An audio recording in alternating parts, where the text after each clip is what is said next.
Bom, olá a todos, sejam mais uma vez bem-vindos à aula de Direito Processual do Trabalho e hoje a nossa aula tem como tema atos processuais, mas esses atos processuais eles são um pouco diferentes do que vocês já devem ter visto no Direito Processual Civil e na Teoria Geral do Processo.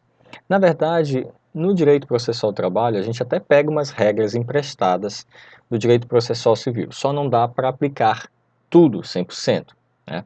Temos o princípio da subsidiariedade, que a gente acaba por aplicar o Código de Processo Civil e o direito comum como um todo no direito processual do trabalho, mas não é regra geral, tá? A gente utiliza esse artifício quando a lei processual trabalhista, quando a CLT, por exemplo, quando a legislação trabalhista, ela não é bem clara em alguns aspectos, então a gente acaba por utilizar o CPC de forma subsidiária. Então vamos ao conceito de Moacir Amaral. Ele diz que atos processuais são atos do processo. Quase que choveu no molhado, mas é isso mesmo. Os atos processuais são realizados dentro do processo.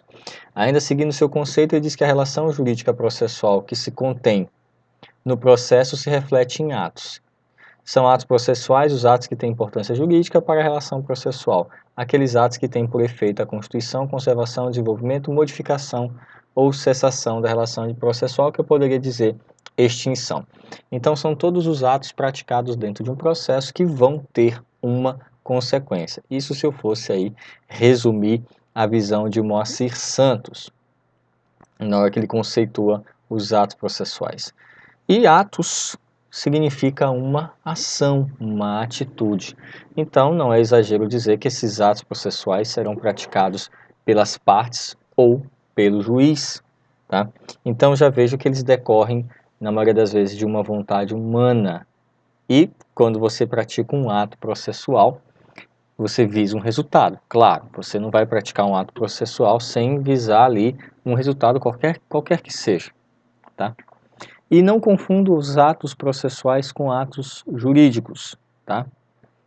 Os atos processuais, eles criam, extinguem, modificam consequências dentro do processo. E já os atos jurídicos, eles criam, extinguem, modificam direitos em si.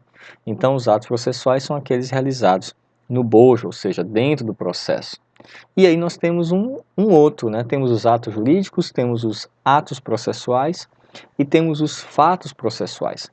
Diferente dos atos processuais, os fatos processuais, eles são verdadeiros acontecimentos naturais, ou seja, são acontecimentos dentro de um processo que não dependem da vontade humana, mas de certa forma vão ter sim alguns efeitos. Tá? Não depende da vontade humana, mas terão efeitos dentro do processo. Tá? E a CLT, ela traz uma parte, tá, que fala dos atos processuais, vai do artigo 770, ali todos os seus incisos, e vai até o artigo 790b. Nós vamos tratar desses dois artigos não, desse intervalo de artigos durante toda a nossa matéria de hoje. Mas eu peço que vocês estejam aí ou no computador, ou então no celular, ou mesmo o próprio Vadmeco, com a CLT aberta justamente nessa parte, para que vocês possam me acompanhar. Então, vou dar alguns segundos, vocês podem até pausar aqui o vídeo antes de dar continuidade, para dar tempo de vocês abrirem aí no celular, no computador, ou então no Vadmeco, para poderem acompanhar a leitura desses artigos, não só a leitura desses artigos, mas também do Código de Processo Civil. Tá? E nesse intervalo de artigos do 770 até o 790b, eu acho legal que essa CLT talvez seja o código com mais letrinhas depois dos artigos, porque tem, por exemplo, só a medida provisória 808, ela trouxe de B até I do artigo que tratava do contrato intermitente, mas foi só uma observação. Então vai do 770 até o 790b. E nesses intervalos temos ali prazos, despesas processuais e também se permite a aplicação do CPC de forma subsidiária. Naquilo que não estiver descrito nesses artigos, nesses 20 artigos, 20, 21, 22, porque tem os Bs, Cs, Ds, etc. No que não estiver descrito nesses artigos, nós poderemos utilizar o CPC de forma subsidiária, o Código de Processo Civil. Mas todos esses atos processuais, eles têm princípios, eles seguem umas regras básicas, eles seguem algumas diretrizes fixadas na própria CLT. E quem vai ajudar, quem vai auxiliar são justamente os princípios dos atos processuais. Sim, mais uma vez vamos ver princípios. Temos princípios do direito do trabalho, princípios do direito processual do trabalho e agora princípio dos atos processuais. Nós também vamos ver princípios das nulidades, princípios recursais, princípios da execução, enfim, tem princípio aí até o final do semestre. Então, os atos processuais, eles seguem as regras da CLT, eles seguem as regras do Código de Processo Civil, mas também eles seguem aí alguns princípios que nós vamos denominar de princípios dos atos processuais. Tá? O princípio dos atos processuais. Então vamos lá. Temos aqui o primeiro princípio, na verdade não é só uma, digamos assim, exclusividade do direito processual ao trabalho, não. Esse princípio da publicidade, ele está inerente praticamente em todos os atos do Poder Judiciário, na verdade todos os atos do Poder Público. Nós temos ali que os atos processuais serão públicos, salvo quando o contrário determinar, ou seja, o interesse social e realização nos dias úteis das 6 às 20 horas. Vou já chegar no PJE, tá? Ainda não falei do PJE, Processo Judicial Eletrônico, mas o artigo 770 já traz no próprio artigo o princípio da publicidade, ou seja, os atos serão considerados, tá, públicos, salvo quando ocorrer ali o que nós chamamos de segredo de justiça, tá, entre outras questões que nós vamos tratar. Por exemplo, quando o processo versa sobre incapazes, menores incapazes, quando há algum documento ou prova que ofenda a integridade da pessoa, a moral daquela pessoa, por exemplo, uma ação trabalhista que envolva ali um assédio sexual na empresa. Às vezes é preciso colocar algumas provas que podem acabar ferindo a moral, a imagem da pessoa. Então, nesses casos, você pode pedir, sim, que o processo tenha sigilo e só quem tem acesso sejam as partes e os seus procuradores. Mas, se não for um desses exemplos, se não for questão de relevante valor social, interesse de incapazes ou que vá ferir a imagem, a dignidade de alguém, os atos são cobertos do princípio da publicidade. Aí o artigo 779 continua com o princípio da publicidade, quando diz que as partes ou seus procuradores poderão consultar com ampla liberdade os processos nos cartórios ou nas secretarias, porque eles detêm a publicidade. Então, senhores, na publicidade dos atos processuais está uma das garantias de ordem pública, pois tem por finalidade permitir o controle do cidadão, controle da opinião pública. As audiências são públicas, as sentenças são publicadas, delas pode-se extrair até certidão de publicação, é a razão pela qual as sentenças podem ser publicadas até em jornais ou revistas. São atos considerados públicos. Claro que você tem que tomar cuidado aí, que se o processo tem ou não sigilo, então, se tiver sigilo, você não vai poder publicar as partes, por exemplo. E o princípio da publicidade, como eu falei, não é absoluto. E ele justamente ele encontra esse limite na própria Constituição Federal, no artigo 40. Não, 40 não, perdão, 60. Eu olhei aqui rapidamente e li errado. Artigo 60, o inciso 60, artigo 5º. Tá? Então, corrigindo, Constituição Federal, artigo 5º, inciso 60. A lei só poderá restringir a publicidade dos atos processuais quando a defesa da intimidade ou o interesse social o exigir. Então, artigo 5º, inciso 60 da Constituição Federal, fala do princípio da publicidade e também fala sobre quando essa publicidade será relativizada, tá? Sempre que tiver em defesa da intimidade ou interesse social. Existe um limite, senhores, para que os atos processuais sejam praticados. Via de regra, serão realizados ali nos dias úteis, das 6 às 20 horas, tá?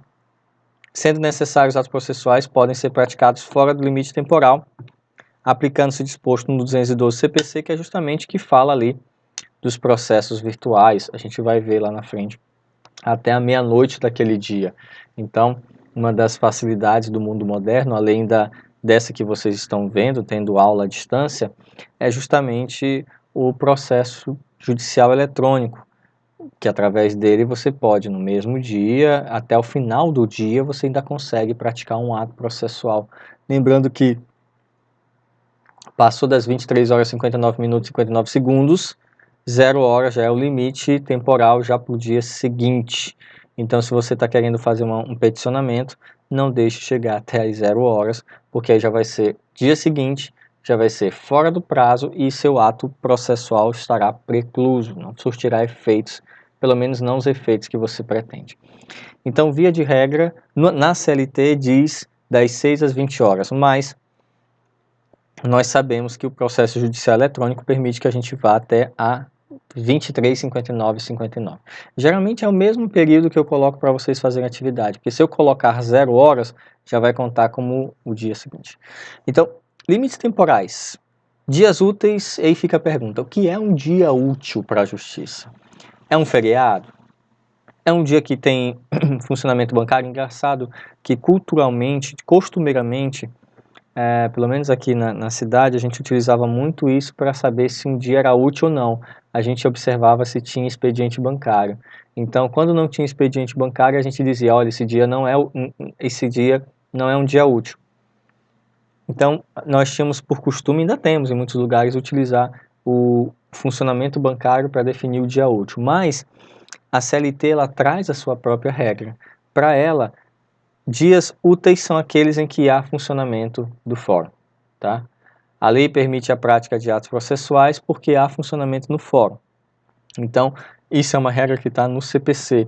Além dos declarados em lei, são feriados para efeito forense os sábados, os domingos e os dias que não haja expediente forense. Ou seja,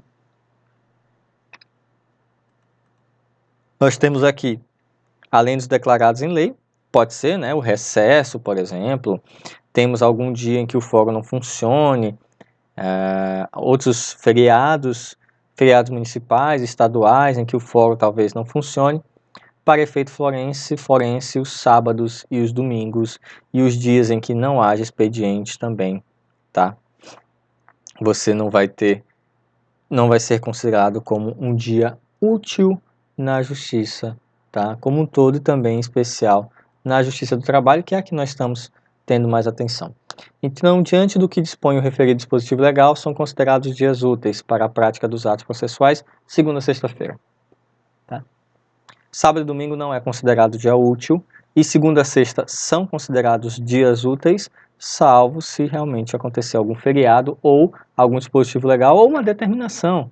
Já tive uma experiência em que eu ia ter uma audiência na quinta-feira, sexta-feira ia ser feriado, só que o fórum decidiu que nessa quinta-feira em específico, desse caso, não haveria funcionamento no fórum porque estariam dedetizando, acho que é assim a palavra, dedetizando, perdão, mas que o fórum não teria funcionamento, não seria considerado dia útil.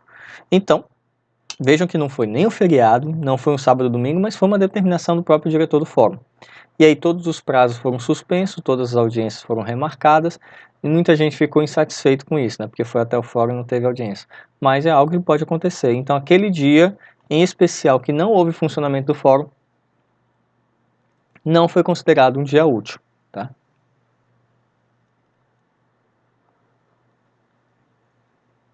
Mas a CLT não define quais dias são considerados feriados. Aí a gente vai de novo e aplica o CPC de forma subsidiária.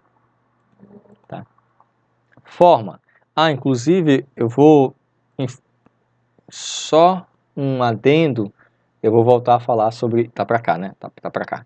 Eu vou voltar a falar sobre isso aqui, tá bom? Lá na frente, ok? Limites temporais, dias úteis e contagem de prazo. Então, guardem esse princípio bem aí com vocês. Forma. Os atos processuais devem ser praticados conforme a previsão legal. E a Lei Processual Trabalhista define no artigo 771 que os atos serão processados, na sua grande maioria, da forma escrita, tá? E, além de serem processados na sua forma escrita, mesmo os depoimentos que são gravados depois são reduzidos a termos. A sentença é escrita, a intimação, a citação, a notificação, a contestação pode ser oral, pode ser escrita, a petição inicial pode ser a termo lá no balcão, mas ela é reduzida e, no final das contas, fica uma petição escrita. Então, a forma que o 771 prescreve é que ela tem que ser escrita. Só que o 771 traz algumas coisas também que já estão totalmente em desuso, porque o 771 fala em datilografado ou tinta. Então, nós já temos atos digitais, né? Atos processuais digitais. Esse 771 fica no desuso dessa parte de datilografados e canetas tinteiras. É o que diz na redação do 771. Mas todos os atos processuais seguem o princípio da documentação. Eles são documentados. Todos os atos processuais serão documentados e juntados ao processo. Regras aí do 772 e do 773 da CLT você pode estar acompanhando conforme eu vou citando os artigos aqui para vocês, tá? Outro princípio, tem gente que não considera princípio, tem gente que considera uma consequência, é a preclusão. Preclusão é a perda do direito de se praticar uma faculdade processual, seja pelo seu não exercício no prazo previsto por lei, seja por já ter exercido esse ato ou simplesmente ter praticado outro ato no lugar. Então, se você tem que, por exemplo, apresentar sua contestação dentro de um prazo legal, você já ter feito a contestação e apresentar novamente, essa nova contestação é considerado ato precluso. Se você perdeu o prazo, precluiu o ato. Você não poderá mais fazê-lo, e se devidamente citado, serão presumidos verdadeiros e aí se aplica provavelmente os efeitos da revelia. Ou, se o seu momento para apresentar uma contestação e você de repente entra com recurso ordinário, ou um recurso de revista, ou qualquer outra coisa que não seja contestação, também preclui o ato. Então, o preclusão pode se dar de três formas: perder o prazo, entrar com o ato incompatível ou simplesmente praticá-lo duas vezes. A segunda será preclusa. Então, José Frederico Marques ele é bem claro quando diz que a preclusão é um dos institutos processuais que possibilitam com mais eficácia o impulso ex officio do procedimento. Tá? O nome iuris do instituto é devido a Tiovenda, que se valeu por isso, conforme ele próprio confessa, da palavra encontrada nas fontes, na poena precluse do direito comum. Vou explicar. Como assim a preclusão pode acabar impulsionando o processo de forma ex officio? Tá? Vou explicar. Digamos que você tem um prazo para se defender. O juiz tem que esperar esse prazo acabar. O juiz vai ter que esperar esse prazo acabar. É 10 dias, ele tem que esperar os 10 dias. No momento em que você não se pronuncia nesses 10 dias, o ato está precluso, então o juiz pode passar para a próxima fase do processo. E ele não tem que esperar a parte autora solicitar isso.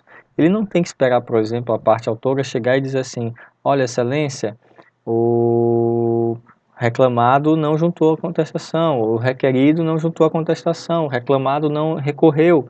Então ele pode detectar isso, que não foi, que as partes perderam o prazo, e ele de ofício vai tomando as outras medidas processuais cabíveis. Tá? E aí temos o efeito da preclusão.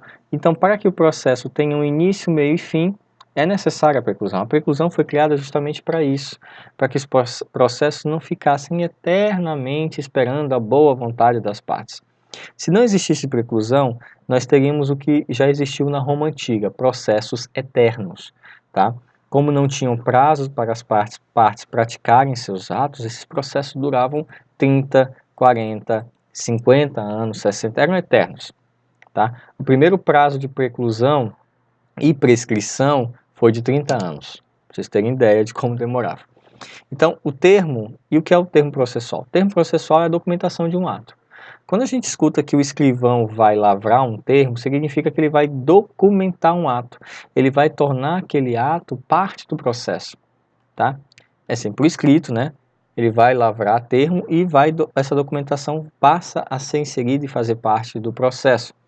E aí, senhores, nele será reconhecida a sua validade, vai se reconhecer quem foi o autor, se foi o juiz, se foi o reclamante, se foi o reclamado, tá?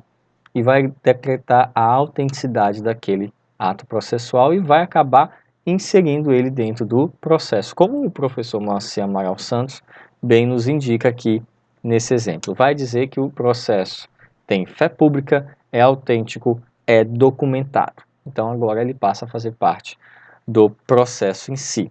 Então os termos processuais são os atos de documentação do processo. É o instrumento pelo qual o ato processual será retratado e juntado no processo, que são justamente os artigos que nós já estamos vendo desde o início aí da matéria, o 771, o 772 e o 773, que eu acredito que vocês devam já ter lido e estar nos acompanhando. Sendo assim, senhores, todo processo precisa de um prazo. Prazo é o tempo no qual se pratica um ato processual. Se você não praticar esse ato processual dentro do prazo, ele vai precluir. Então, fixação de prazos é necessária. Fixação de prazo é necessária porque é a condição de que o processo vai se desenvolver, é a condição de que o processo vai caminhar, é a condição de que a parte vai olhar que tem um prazo contra ela e vai cumprir, porque se ela não cumprir, vai assumir as consequências disso, tá? E a inexistência dos prazos seria uma consequência trágica. Era impossível dar andamento processual se nós não tivermos, tá? Se não tivermos prazo para isso. Então, se não tem prazo de 10 dias para apresentação da contestação, o cara nunca vai apresentar. Se não existe prazo para recorrer, para que eu vou recorrer? Eu vou deixar o processo lá esperando transitar e julgar durante uma eternidade. Então vejam que os prazos eles são necessários justamente para que o processo tenha andamento, para aquele caminho. E prazo também é o limite temporal. Ele vai te dizer, olha, você pode executar seu ato processual até aqui. Passou daqui, não pode mais fazê-lo. E esses prazos podem ser fixados pelas partes, pelas leis ou pelo próprio juiz. E dependendo de por quem ele for fixado, ele vai ser batizado com um nome, tá? Prazos fixados por lei, eu sei já muito bem que tem a ver com prazos legais. A palavra legal vem de lei, então prazos legais eu já entendo que são prazos fixados por lei processual. Como, por exemplo, no direito processual do trabalho, 20 minutos para apresentação da contestação em audiência, 8 dias para entrar com recurso ordinário, 5 dias, e assim vai. Prazos já fixados por lei que não poderão ser modificados nem pelas partes, nem tampouco pelo próprio juiz. Tá? São prazos legais, são aqueles fixados em lei. Os prazos judiciais, jude já vem de juiz, então eu consigo entender que são os prazos fixados, afixados pelo juiz quando a lei for omissa. Por exemplo, a lei não diz exatamente qual é o prazo para você juntar uma procuração caso você não apresente essa procuração em audiência, mas entende-se que o prazo ali, o juiz pode dar 5 dias, pode dar 6 dias, 4 dias, 8 dias, enfim. Aí você não vai ter mais ou menos, a lei não diz. O juiz pode dar 48 horas. Eu já peguei uma vez uma ação, foi no juizado, não foi no juiz de trabalho. Foi no juizado em que eu prometi, né, em audiência, que eu faria a juntada do acordo. O que aconteceu? Tínhamos a audiência de conciliação e julgamento num dia, e um dia antes a parte entrou em acordo com o condomínio, que era o requerente. E aí eu falei para o juiz, olha, a parte entrou em acordo, só que o acordo está com a administradora do condomínio, não está comigo. E aí o juiz disse, olha, doutor, então vou juntar um prazo para o senhor até o final da tarde, até o final do expediente, para o senhor juntar esse acordo, tá? Senão eu vou seguir o processo, ou vou seguir para julgamento. E aí eu consegui, até o final da tarde, juntar o termo do acordo. Então veja que esse prazo é fixado pelo juiz e ele vai analisar cada situação para poder fixar esse prazo. No silêncio, já que a lei não fala qual é o prazo, o juiz pode determinar. E os últimos são prazos convencionais. Convencionais vêm de acordo, de convenção, convencionado entre as partes. São prazos fixados pelas próprias partes de forma em comum acordo, tá? Somente prazos que admitem ser dilatórios podem ser fixados pelas partes. Suspensão do processo, requerimento das partes, tá? Por exemplo, nós vamos fazer um acordo, então vamos suspender o processo até a reclamada trazer uma proposta de acordo. Por exemplo, temos uma audiência trabalhista, o reclamante e a reclamada estão lá na audiência trabalhista, aí de repente o juiz ou a juíza pergunta, há possibilidade de acordo? Aí a reclamada fala, olha, até há possibilidade de acordo, mas eu gostaria de um prazo de 2 dias para entrar em contato com a filial, com a matriz, nós somos uma empresa filial, eu quero um prazo de 2 dias para entrar em contato com a matriz e formalizar um acordo. Aí o juiz pode remarcar a audiência para depois e suspender por 2 dias, por 30 dias, por 15 dias, só que isso aqui depende do acordo entre as partes. É o que nós chamamos justamente de prazos convencionais, vem da convenção das partes. Ele está lá no CPC, mas nós utilizamos perfeitamente aqui no Direito Processual do Trabalho. Os prazos também podem ser peremptórios e dilatórios. Peremptórios são aqueles prazos fatais. Acabou, não se discute mais. Eu gosto desses assim, que é bem fácil de estudar. São os prazos de natureza preclusiva, ou seja, passou o prazo, acabou. Tá? Não pode ser alterado pelas partes, tá? Os prazos não se prorrogam, acabou. E os prazos dilatórios são aqueles que não são preclusivos, a lei dá facilidade que as partes façam uma nova prorrogação e etc. Por exemplo, vamos voltar ao exemplo que eu citei ainda há pouco. Digamos que eu diga que eu preciso ligar para a matriz para entrar em acordo.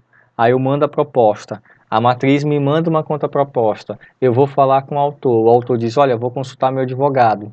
Mas eu falo, olha, mas nosso prazo termina hoje. Lembra, o juiz só deu 48 horas para a gente? E aí a gente diz, olha, mas eu vou falar com meu advogado. Vamos lá no juiz e pedir mais 3 dias. E a gente vai lá e pede mais 3 dias. Isso é possível, não há problema nenhum nisso. E aí vem a pergunta, se falou de prazo, vem essa segunda pergunta bem aqui. Como é que se faz a contagem desses prazos? E assim, parece simples, mas não é. Por quê? Porque o CPC, esse de 2015, que é o que está atualmente, ele veio chegando e trazendo uma confusão. Nós tivemos um verdadeiro hiato. Por quê? Porque a CLT não fala se são dias úteis, a CLT não falava. A CLT não falava, tá? Um parêntese bem grande aqui, para depois vocês não dizerem que eu estou falando besteira. A CLT não falava se eram dias úteis ou dias corridos. E aí chegou o CPC e disse, prazo processual será dias úteis. E a CLT não falava nada sobre isso. Mas, numa coisa, elas tinham em comum. O início da contagem do prazo. Regra geral, tá? Exclui-se o dia do começo, inclui-se o dia do vencimento. Se o dia do vencimento for feriado ou dia não útil, o término prorrogar-se-á para o primeiro dia útil. Caso o dia do início seja feriado ou não útil, o prazo somente se iniciará no primeiro dia útil subsequente. Então, exclui-se o primeiro, inclui-se o último, tá? Se eu estou numa sexta-feira, começa na segunda. Se cair no sábado, prorroga-se para a segunda. Se cair no domingo, prorroga-se para a segunda, tá? E aí não são considerados dias úteis, a contagem somente se inicia na segunda-feira subsequente. E aí vem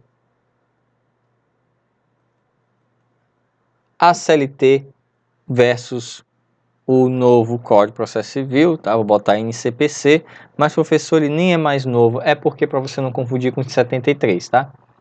Aí fica a pergunta, na Justiça do Trabalho, a gente conta dias úteis ou dias corridos? Poderia até ser um tema de uma questão valendo ponto, né? No Direito Processual do Trabalho, se conta dias úteis ou dias corridos? E perdi para o aluno explicar por que essa confusão toda. Mas eu já vou me dar o trabalho de explicar para vocês. Quando chegou o CPC, tá? Um novo CPC, ele disse, bom, os prazos agora serão em dias úteis. Você só vai contar os dias úteis. A CLT disse, bom, e agora? Como é que a gente fica? O que a gente vai fazer? Aí o TST disse, olha, vou resolver essa parada aí. Eu vou lançar uma instrução normativa e a gente vai resolver isso aí.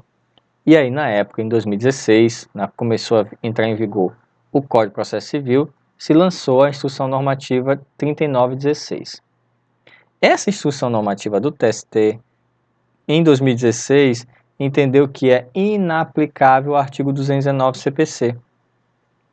Ou seja, que sem prejuízo de outro, não se aplica ao processo do trabalho, em razão da inexistência de omissão ou por incompatibilidade, os seguintes preceitos do Código de Processo Civil. Aí citava, artigo 219, inciso 3º, contagem dos prazos em dias úteis. Então, vejam que o TST, por uma instrução normativa, disse não se aplica esses dias úteis, contagem de dias úteis aqui na Justiça do Trabalho. Só que veio a reforma trabalhista em 2017, que começou a vigorar em novembro de 2017. Aí vocês lembram toda aquela confusão com a reforma trabalhista. Quem viveu vai lembrar, quem viveu essa época, acredito que todos, né? Tem só 3 anos, não é possível que vocês não tenham visto. E lá dizia o seguinte no artigo 774 a 776, vou ler para vocês. Na verdade, vocês podem me acompanhar aí com o código de vocês enquanto eu leio. Bom, então vamos lá. Artigo 774. Leiam aí junto comigo. Salvo disposição em contrário, os prazos previstos neste título contam-se, conforme o caso, a partir da data em que for feita pessoalmente ou recebida a notificação.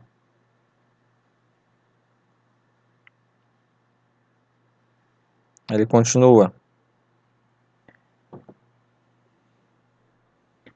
Daquela em que for publicado o edital no Jornal Oficial ou no que publicar o expediente da Justiça do Trabalho, ou ainda daquela em que for afixado edital na sede da Junta, Juiz ou Tribunal. O artigo 774 continua ainda. Tá? Parágrafo único. Tratando-se de notificação postal, no caso de não ser encontrado destinatário ou de recusa de recebimento, o correio ficará obrigado, sob pena de responsabilidade do servidor, a devolvê-la no prazo de 48 horas ao tribunal de origem. 775. Os prazos estabelecidos nesse título serão contados em dias úteis, com a exclusão do dia do começo e inclusão do dia do vencimento. Ou seja, tirou as dúvidas que ainda existiam, tá? Muitas dúvidas continuavam aí com relação qual seria o dia correto, se seria do vencimento, se seria, enfim, até que se chegou a um consenso, não, e se bateu o martelo, tá? Será aí a partir dias úteis, com a exclusão do dia do começo e inclusão do dia do vencimento. Pronto, resolveu-se a questão, mas vamos continuar ainda na leitura, tá, desses artigos.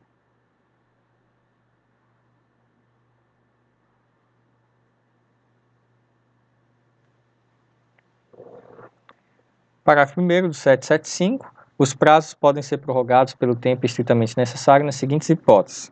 Que hipótese? Tá?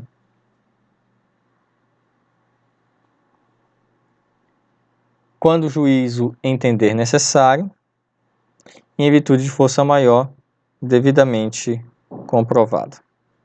Tá? Quando o juiz entender necessário, ou em virtude de força maior, aí entra o devidamente comprovado.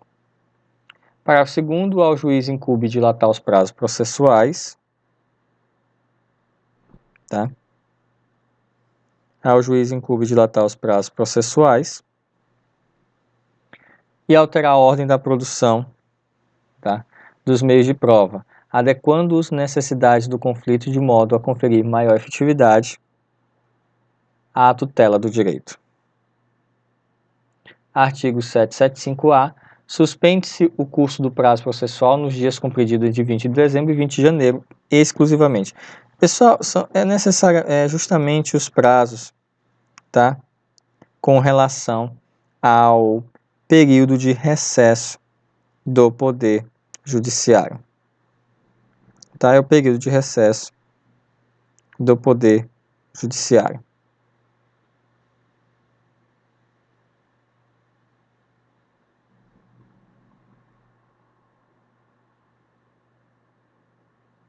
Ok? Continuando. Parágrafo 1º, ressalvado as férias individuais e os feriados instituídos por lei, o juiz, os membros do Ministério Público, da Defensoria, pública e da advocacia pública, os auxiliares da justiça exercerão suas atribuições durante o período previsto no caput deste artigo, do artigo 775-A. Tá?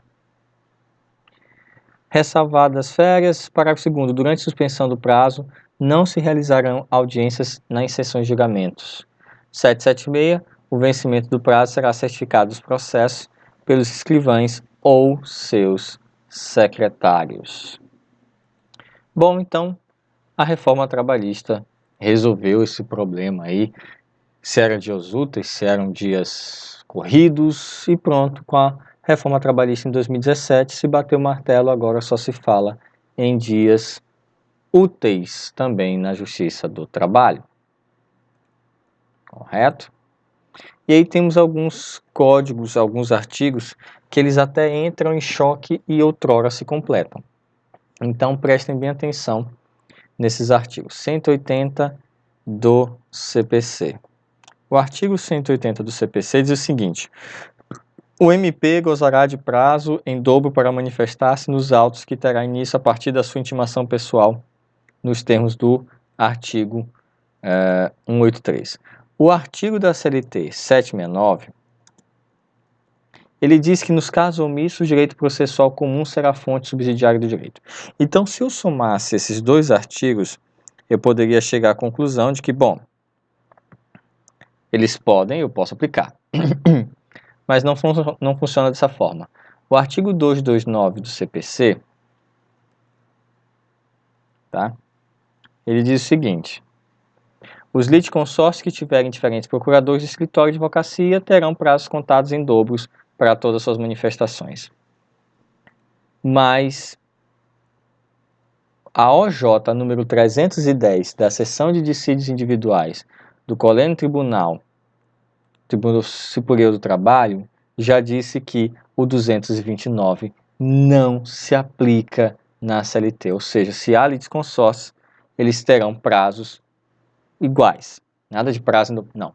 Terão prazos iguais. Então, a súmula 300, a OJ, a Orientação Jurisprudencial número 310 da Seção de Dissídios Individuais da primeira turma do TST, já disse que não se aplica o artigo 229 do CPC na CLT. Então, como é que se faz a comunicação desses atos processuais? São revestidos de publicidade e deve ser conhecido pelas partes, ou às vezes por terceiros, né? Com a necessidade de realização do princípio da divulgação, tá? Que é feito através de algumas formas. Então, é preciso dar conhecimento às partes para que elas possam, então, senhores, praticar os seus atos, responder, etc. Vamos ver o que será que cada parte irá fazer, tá? Com relação aos atos processuais. E a comunicação dos atos processuais é levada a efeito por dois institutos principais. No direito processual civil, a gente usa muito esses termos citação e intimação. Mas lá no direito processual civil, a citação é o ato pelo qual se dá ciência a alguém de que contra si corre um processo, ou seja, seguia fulano é citado para apresentar contestação. Então, ciclano vai chegar a tomar conhecimento do seu processo. Beltrano está sendo citado para apresentar contestação no prazo de 10 dias. Beltrano vai tomar conhecimento do processo e vai se manifestar e vai se defender. Então, a citação é o ato pelo qual se dá ciência a alguém que contra a si há uma ação em curso para que eu possa me defender ou fazer parte da relação processual. Já a intimação é o ato processual que eu vou dar ciência às partes de que há uma movimentação no processo e que talvez elas tenham que ser chamadas para praticar algum ato. Por exemplo, intime-se as partes para tomar conhecimento da sentença. Intime-se a parte autora para, no prazo de 15 dias, tomar conhecimento da juntada dos documentos tais. Intime-se a parte reclamada para juntar contestação de...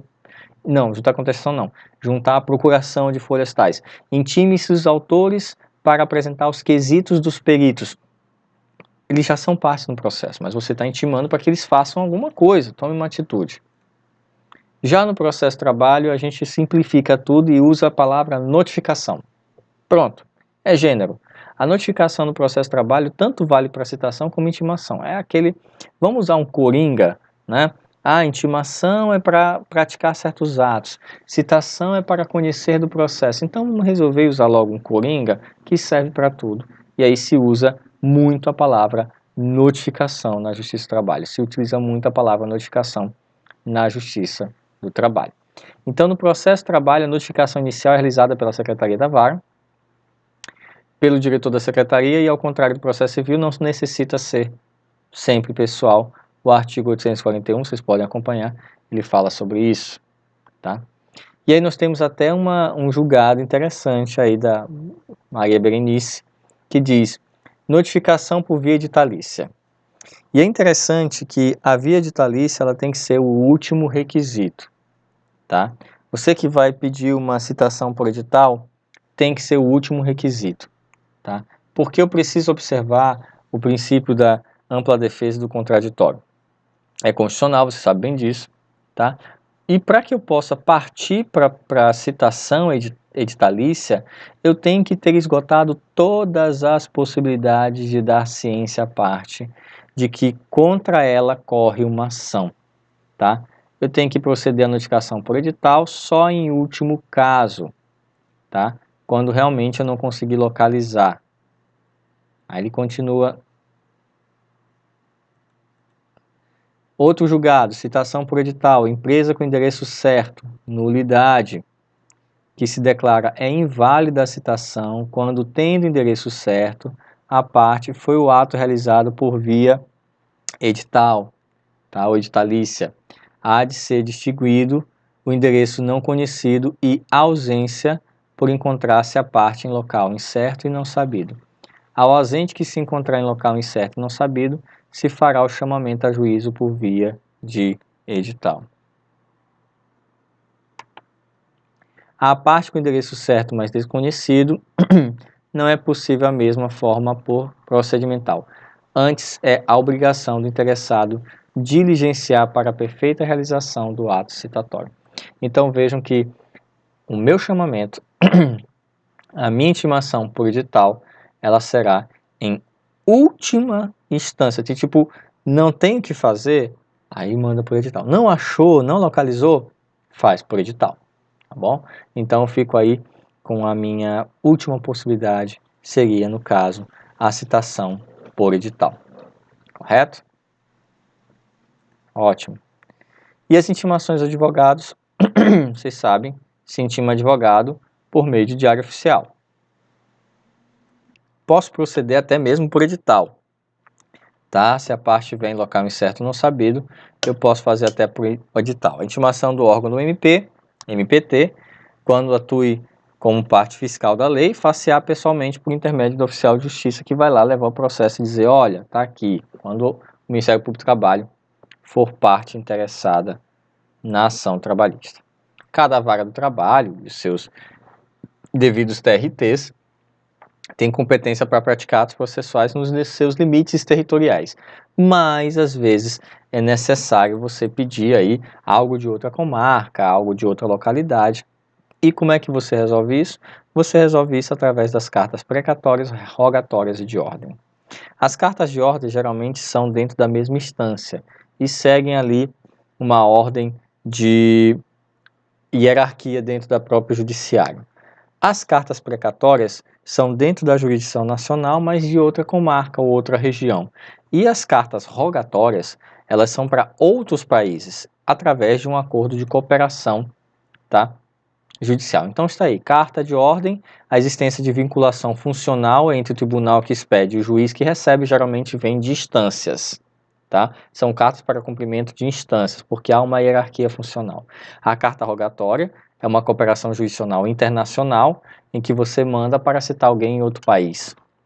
E a carta precatória, ela vem dentro de cooperações regionais, dentro do próprio país, você manda que a carta seja um cumprimento de uma ordem judicial, tá? Dentro do território nacional, ok?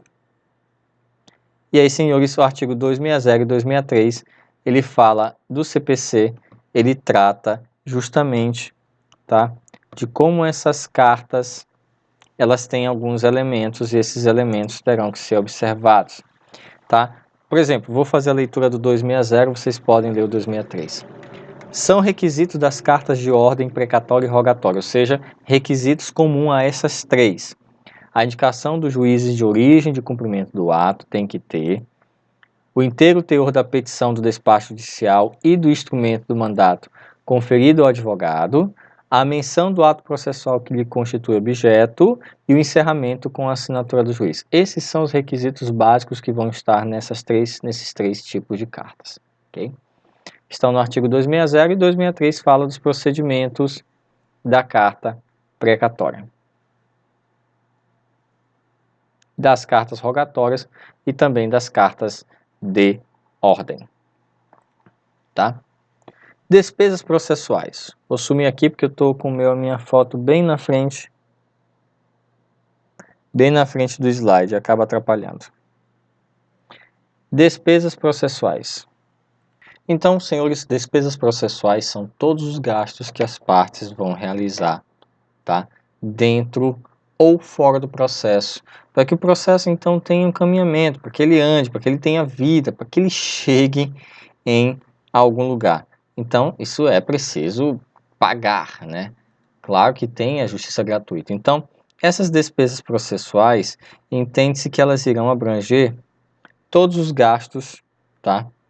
Com o processo, como, por exemplo, a locomoção, pagamento de honorários dos peritos, dos assistentes técnicos, honorários de advogados, enfim, tá? Locomoção de testemunhas quando se fizer necessário. Então, custas processuais, publicação e edital, tudo isso, senhores, tudo isso demanda, tá, um certo gasto. Então, é preciso pagar por isso, é preciso cobrar, é preciso pagar. Então, nós temos aí essas despesas processuais, tá? Despesas processuais obrigatórias devem ser pagas pelas partes. E aí elas vão se dividir aí em três. Taxa judiciária, que é uma espécie de tributo, né? Você já devem ter estudado tributos, sabem que existe as taxas, os impostos, as contribuições de melhorias, empréstimo compulsório, etc. Então, a taxa judiciária é um tributo que é pago quando você pede um serviço dentro do próprio Poder Judiciário. Então, para você ter aquele serviço, você paga porque é compulsório. Temos as custas processuais, vou sair aqui da frente de novo. São as despesas relativas, tá, à movimentação das causas, contadas de acordo com o seu respectivo regimento, vai de cada lugar, vai de cada região. Tá? Não tem a natureza dos honorários de advogado, previsto em algumas decisões, apesar de sua natureza ter uma natureza de despesa processual. Temos também os emolumentos, que é o ressarcimento de despesas provocadas ao órgão jurisdicional para obtenção de traslados, certidões, segundas cópias, que são de interesse do requerente. Okay? E aí os artigos 789 a 790 da CLT fala dessas custas processuais e emolumentos, vocês podem me acompanhar enquanto eu faço a leitura. O 789 diz: nos dissídios individuais e nos dissídios coletivos do trabalho, nas ações e procedimentos de competência da Justiça do Trabalho, bem como nas demandas propostas perante a Justiça Estadual, no exercício da jurisdição trabalhista, as custas relativas ao processo de conhecimento incidirão à base de 2%, tá? Só que tem umas regras de limite. Observado o mínimo de R$ 10,64 e o máximo de 4 vezes o salário, o limite máximo dos benefícios do regime da Previdência Social, que está em torno de uns 20 e poucos mil reais. Tá? E serão calculados, aí ele coloca os incisos de 1, tá, até 4, que diz: serão calculadas quando houver acordo ou condenação sobre o respectivo valor, quando houver extinção do processo sem julgamento de mérito ou julgado totalmente precedente, o pedido sobre o valor da causa, no caso de procedência do pedido formulado em ação declaratória, em ação constitutiva, sobre o valor da causa, e quando o valor for indeterminado sobre o que o juiz fixar. Então, nós temos aí os 4 incisos do artigo 789, que trata aí das custas e emolumentos, tem os parágrafos, e o artigo 790, tá? Fala que cada vara do trabalho, juiz de direito do trabalho, tribunal superior, tribunal regional, terão sua forma de pagamento das custas, obedecendo às instruções expedidas pelo TST. Tá? E a súmula 25 e 36 reforçam os artigos que nós lemos. Próximo item é a suspensão do processo. Suspensão do processo é a paralisação temporária do processo, da relação jurídica, dependendo de algum acontecimento, digamos assim, relevante. Esses acontecimentos ou essas situações são descritas em lei, tá? E segundo a doutrina, a suspensão do processo depende de decisão judicial, que deve fixar o prazo de sua duração. Então, eu tenho ali um prazo de duração para isso. E aí, senhores, a suspensão do processo se aplica às regras do 313 do CPC de forma subsidiária ao processo de trabalho. Então, como se suspende o processo? Temos várias situações. Vou ler rapidamente aqui para vocês, mas vocês podem acompanhar com certeza aí o CPC de vocês. 313, inciso 1º, suspende-se o processo pela morte ou pela perda da capacidade processual de qualquer das partes, pela convenção das partes, pela arguição do impedimento de suspeição, pela admissão de incidente de resolução de demandas repetitivas, quando a sentença de mérito depender do julgamento de outra causa ou declaração de existência ou inexistência de relação jurídica, tiver de ser proferida somente após a verificação de determinado fato ou a produção de certa prova, por motivo de força maior, quando se discutir em juízo questão decorrente de acidente e fatos de navegação de competência do Tribunal Marítimo e nos demais casos em que este Código regulamenta, pelo parto ou pela concessão de adoção, quando a advogada responsável pelo processo constituir única patrona, foi acrescido em uma lei em 2016, quando o advogado responsável pelo processo constituir único patrono da causa e tornar-se pai, né?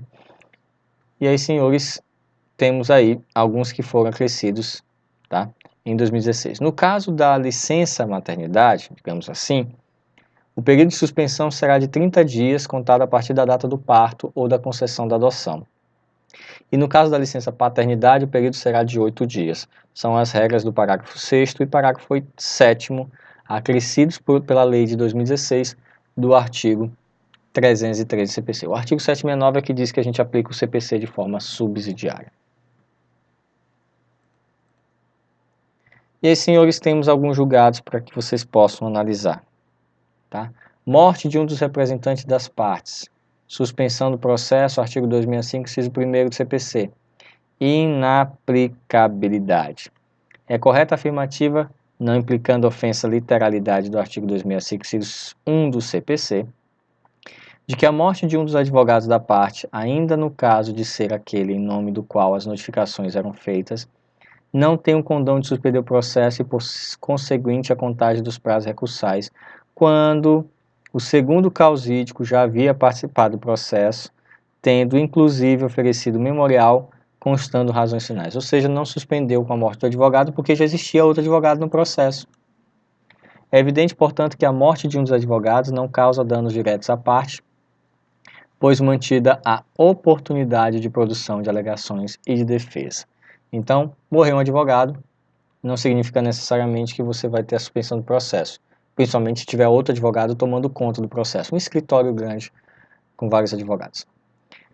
Próximo, impõe-se a suspensão do processo quando a sentença de mérito depender de declaração da existência ou inexistência da relação jurídica que constitua o objeto principal de outro processo pendente.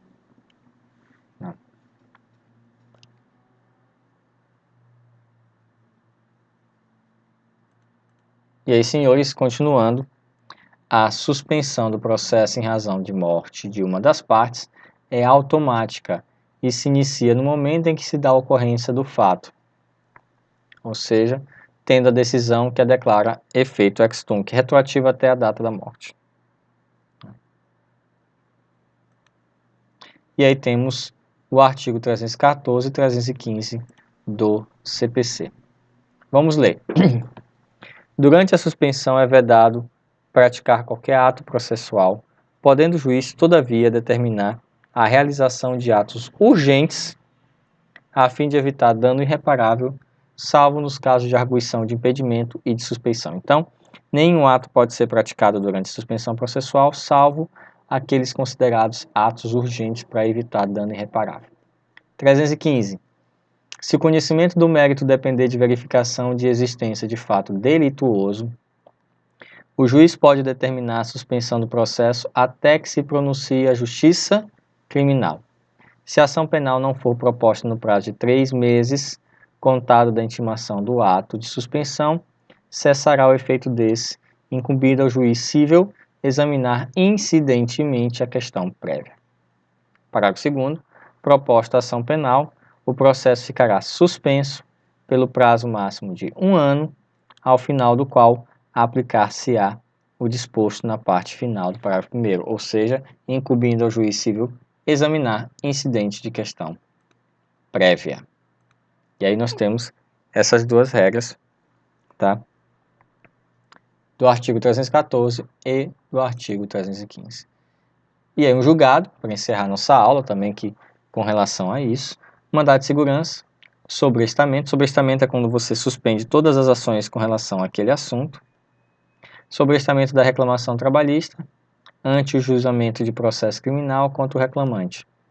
Não há ilegalidade do ato que indefere o sobrestamento da reclamação trabalhista ante o ajuizamento de processo criminal contra o reclamante, pois o julgamento da ação criminal, favorável ou não a qualquer das partes, não obriga o judiciário trabalhista. Segurança denegada. Então, vimos aí os exemplos em que o processo será suspenso ou não, tá? E que vamos ter aí, lembrando a morte e todas as questões que foram, inclusive, acrescidas pela lei de 2016 e as que estão no 313 do Código de Processo Civil, que a gente acaba aplicando de forma subsidiária a direito processual do trabalho. Então, alunos, espero que eu tenha sido claro e objetivo em passar esse conteúdo para vocês. Lembrando que qualquer dúvida vocês podem colocar, mandar as mensagens de vocês, discutir no fórum, converse comigo no chat, tá bom? Fiquem atentos às nossas atividades e também ao nosso calendário de encontros online, tá? Lembrando que vocês são livres para mandar as dúvidas de vocês sempre que vocês queiram, através dos canais oficiais da nossa instituição, da nossa faculdade. A gente se vê até a nossa próxima aula.